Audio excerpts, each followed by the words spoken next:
In this video, I want to talk about a really powerful induction that comes from the work of Dave Elman. Now, for many of you, you will have heard of Dave Elman, and you probably have heard of what is called the Elman Induction. This is not that induction. This is another induction that Elman taught on one of his courses back in the 50s. And what we're going to do is we're going to unpack it.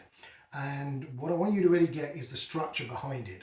Because if you understand this, and you understand the process, then you can make up your own inductions literally on the fly, because this is about creating belief and expectancy, which is really key when we're talking about hypnosis. If you watch any of my other videos, personally, I don't believe hypnosis is an altered state of consciousness or a state of deep relaxation. I believe it's really about suspension of disbelief and believed in imaginings. And so, and in fact, Professor Irving Kirsch talks about this, and he says that hypnosis is a non-deceptive mega placebo. So in other words, it works on belief and expectancy.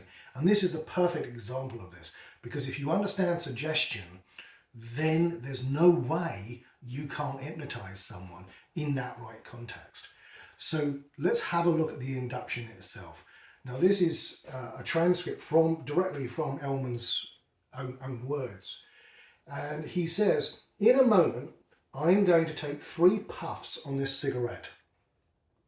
The first puff will make your eyes tired. So this is not Erickson. This is very direct.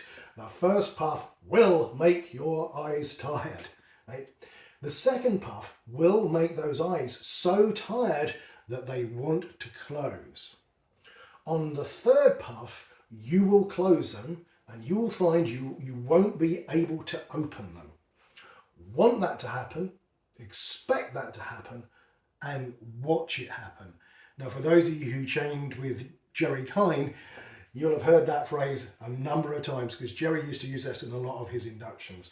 Want that to happen, expect that to happen, watch it happen. And so what we're doing here is we're creating a lot of belief and expectancy. We're telling them what we're going to tell them. This is kind of like the old salesman technique, where you tell them what you're about to tell them, and then you tell them. And so this is what's happening here, is creating belief and expectancy. Now, one of the things that can give you a better edge, particularly if you're working with your clients, is to get what's called a hypnosis contract or a hypnotic contract. Now, a hypnotic contract is with your client, and basically you're saying, okay, we're ready to do some hypnosis. In a moment, I'm going to give you all the suggestions and therapies that I feel through my training and experience, which will allow you to go into a level of hypnosis to the point where we can make these changes. Now, all I expect for you to do is to follow along to the best of your ability, want it to work, agree with all the suggestions, don't fight them, don't analyze them, just want them to work. And if you do your bit and I do my bit, then it works. Are you ready to do your part of the contract? Yes. Now, if you get that contract with someone, pretty much anything you're going to say is going to create hypnosis. Now, looking at this induction, he says, in a moment, I'm going to take 3 puffs on this cigarette. So he's sitting there with an actual cigarette. Times have kind of changed. The first puff will make your eyes tired. It's telling them what's going to happen. The second puff will make them so tired that they want to close. Okay? And he's making sure the client is getting this. Okay? On the third puff, you will close them and you'll find you won't be able to open them. Now, I found if you've put in there at the end of that, do you understand? Then you're home dry. This is one of the things I got from Elman McGill, who I trained with many, many years ago, who used to do obviously stage hypnosis. He would give them the suggestions without the skit and say, do you understand? And again, that's an agreement that they get, yes, I get it. And then want that to happen, expect that to happen, and watch it happen. And then what Elman did was he'd take the first puff of the cigarette. Okay, that's the first puff. Your eyes are getting tired.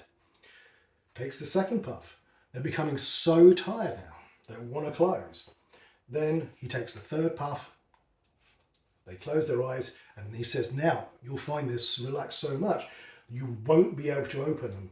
You can try, you can attempt to open them. The harder you try, the more they won't work. So it's got a built-in test there as well. So this is really building belief and expectancy. Now, I know what some of you are thinking. You're thinking, hang on a minute, that's all very well, but I don't smoke. This is just the structure. You can use this structure with anything. So, for example, I might take a pen and say, okay, in a moment, I'm going to wave this pen from left to right. And I'm going to do that 3 times. The first time I wave it left to right, your eyes will get very tired. The second time I wave it left to right, your eyes will make them so tired that they'll want to close. On the third time I go from left to right, your eyes, you'll close them and you'll find you won't be able to open them. So we can do it with a magic pen. We could do it with anything. In a moment, I'm going to have you just take a deep breath, and as you exhale, the first exhale will make your eyes so tired. The second exhale will make them so tired they want to close. The third exhale, you'll close them and you'll find you won't be able to open them. You're getting the structure. You can add anything into it. And really, there's no magic to the 3 things here. You could do 3, 4, you could probably do 2. It's about this. It's setting the belief and expectancy. Look, in a moment, I'm going to do this.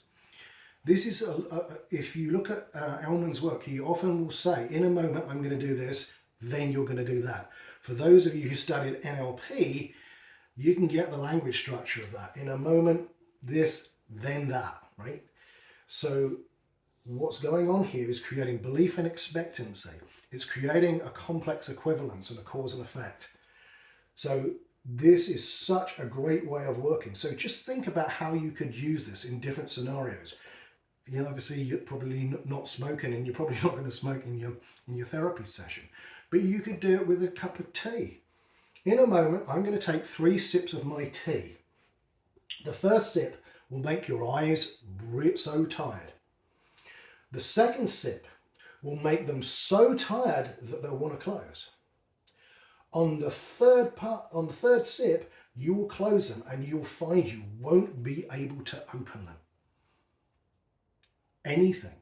If you set up that contract and you've told them what you're going to tell them, and then you tell them, you will get hypnosis. And then you just take that into whatever you want to do. And again, end with this: want that to happen, expect that to happen, watch it happen, and you'll get hypnosis every time. And of course, this is something you can do one-on-one with a person.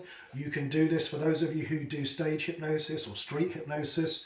You can do this over Zoom. It's a really, really powerful method of working. And all you need to do is to understand the structure. You're going to tell them what you're going to tell them. You're going to tell them what's going to happen at every step, and then you're going to tell them. And if you've got that contract, you're going to get hypnosis. Then you can just kind of deepen in some way. And when I say deepen, I'm not talking about relaxation. I'm going to talk about creating more effects with hypnosis. So creating more phenomena. So for example, you've now got eye closure in that. You could then go straight from that into arm catalepsy or glove anesthesia to create even more belief and expectancy. So it's not about creating depth as such, as it's more responsiveness to suggestion. So as you do this, you just get more and more responsiveness to suggestion. As a result, the client's going to be thinking, well, I can't open my eyes, that must mean I'm hypnotized. I can't move my arm, that must mean I'm hypnotized. My hand is numb, he's pinching it, I'm not feeling any pain. I must be hypnotized. Even though I can hear every word, I must be hypnotized. You're creating massive belief and expectancy. So have some fun with this, make it your own. For God's sake, I'm not telling you, you need to start smoking in front of your clients. You need to understand the structure. Absolutely great structure to an induction. And if you use this, you can create hypnosis on the fly whenever you want in the right context. So have some fun with this.